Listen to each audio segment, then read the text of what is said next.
بسم اللہ الرحمن الرحیم۔ ناظرین السلام علیکم ورحمۃ اللہ وبرکاتہ۔ خارش کا بہت قیمتی علاج۔ خارش ایک ایسی بیماری ہے جو کہ انسان کے سکون اور آرام کو بھی خراب کر دیتی ہے۔ خون میں گرمی، خون میں فاسد مادے جب جمع ہو جائیں تو یہ عارضہ، یہ بیماری لاحق ہوتی ہے، خصوصاً وہ بچے جو صفائی کا اور خوراک کا خیال نہیں رکھتے، تو یہ پھیلتی چلی جاتی ہے، گھروں کے گھر اس کی لپیٹ میں آ جاتے ہیں۔ آج آپ کو یہ بتائیں گے خارش سے کس طرح چھٹکارا اور نجات پائی جاتی ہے۔ خارش کا یہ سادہ سا نسخہ ہے، بے ضرر اور بہت ہی قیمتی نسخہ ہے۔ تو ناظرین، آپ نے 1 چمچ ملتانی مٹی، یہ ہر سٹور سے آپ کو بآسانی مل جائے گی، بالکل ہی سادہ سی چیز ہے۔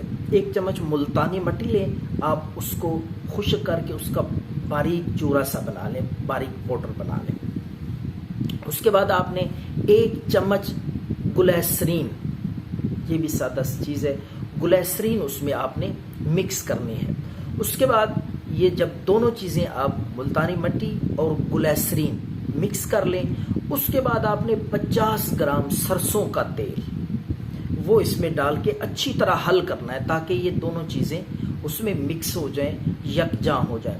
اس کے بعد آپ اس کو حل کرنے کے بعد آپ محفوظ کر کے رکھ لیں۔ رات کے وقت خارش ہو، الرجی، کھجلی، پھوڑے پھنسیاں اور دھدر، چنبل، جس طرح کی بھی الرجی ہوگی، انشاءاللہ العزیز چند دن میں آرام آ جائے گا۔ رات کے وقت لگائیں، صبح اٹھ کے کسی اچھے سے صابن سے دھو کر یا نہا کر جسم کو خشک کر لیں اور صفائی کا اہتمام کریں، گرم چیزوں سے پرہیز کریں۔ انشاءاللہ العزیز خارش دوبارہ نہیں ہوگی۔ دعاؤں میں یاد رکھیں۔ اللہ